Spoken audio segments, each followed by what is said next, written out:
ClowdyWorld, and today, man, we talking about this man JJ Reddick and some pretty steep accusations. So as we all know, JJ Reddick is a basketball player, man, and he's been doing a lot of big things. He recently had a pretty dope podcast with LeBron James where they broke down the real integrals of the game plan, schematics, really understanding kind of the thought process that a player goes through piece by piece, breaking down the plays in real time. And I thought it was really interesting. And it seems that the Lakers might have thought the same thing because they offered him a job as the head coach. Now, there's been a lot of stigma and things surrounding this issue. One being that they had a assistant coach, which is also black, who's been an assistant coach for almost 20 years. Now, my first thing to that would be, I'm all about, supporting people, especially when it's discrimination and things like that. But let's really call a spade a spade. This man just got brought on this year. If you've been an assistant coach for almost as long as I've been alive, bro, like, that's saying something. You get what I'm saying? It isn't a JJ Reddick issue at that point. That's like saying if you've been doing your job and someone comes in like years later and gets a faster promotion, like, that's not on that new person. They're not having a thing of you. That's on you in some way. But what we going on for is that recently a really young woman came out and spoke on JJ Reddick and accused him, of calling her the N-word. So this woman said, "I've only been called the N-word to my face by a white man once in my life, and it was on the campus of Duke University while I was doing work with the basketball team. And today he was named the new head coach of the Los Angeles Lakers. What a world." Now that's pretty crazy, bro. And usually, bro, I'd be, pretty heavier believing with a lot of these situations. I feel like, especially in a world where they don't always believe a lot of, women of color with certain situations and accusations. But this is kind of wild because this man has played 12, 13 years of professional NBA basketball. I would have felt like we would have heard at least one story. There's been stories of other NBA players who are of a certain melanation. They may have said stuff during their time, but no one's ever spoke on this man Reddick saying that in that time. Now, when I've been going through comments trying to find more about this, people were saying that back in his college days something was going on, but other people are coming to this woman saying rent is due. And it said a lot of people are too young to remember JJ at Duke, but those who can probably aren't too shocked by this story. Now, people are trying to figure out what people are meaning by this, because I'm trying to hear more and get an idea what's going on too, because people are saying that JJ is widely accepted by black basketball fans and has been seen as one of the cool white guys. So people clearly aren't aware that his image was clearly very different at Duke. Comment with some historical context to support what was said. So I'd love to know more about that Duke scenario too, because everyone's saying something about this man back at Duke was a little different vibe, bro.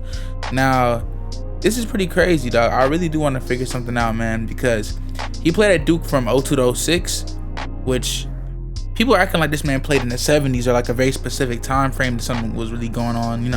I'm trying to figure it out because the dude said that was like 70 years old. So I want to know a little bit more about what's going on too.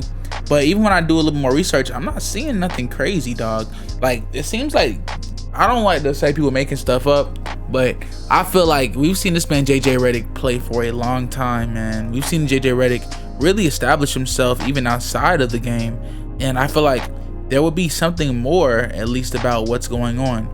Now, even when I talk more about him being, listed as the new head coach, many people don't really know how deep that stuff goes, man.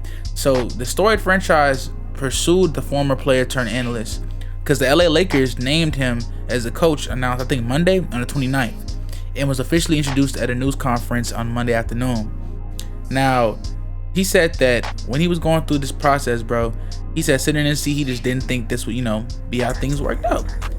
But you never know, bro, because now he's getting some crazy backlash from social media and Twitter and all these other social media places that are just saying stuff, and we asking for that source and we ain't getting it.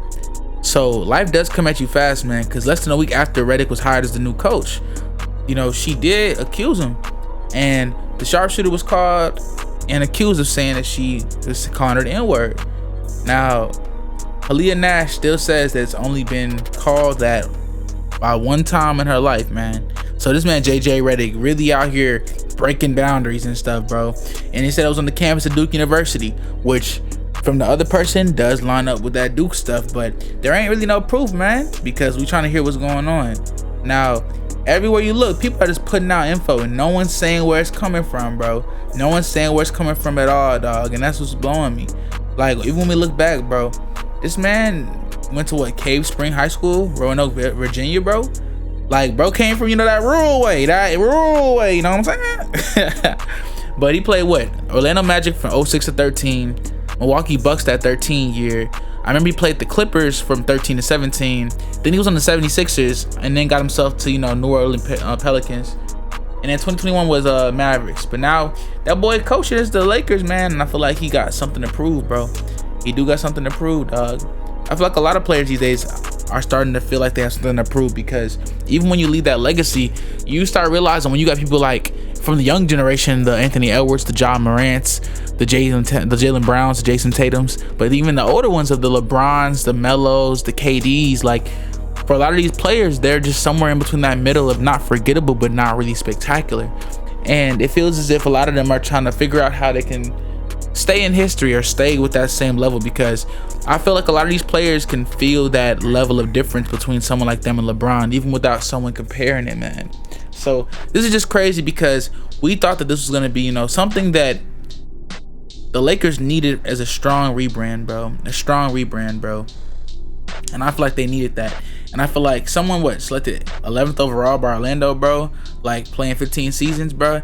A lot of NBA players have went directly to head coaching. A lot of NBA players. Magic Johnson, straight NBA coaching, bro. Like, what are we talking about, bro? It happens all the time, bro. All the time, bro. I feel like we forget a lot of times because we're used to just being in and of the moment. But this world ain't fair. You get what I'm saying, bro?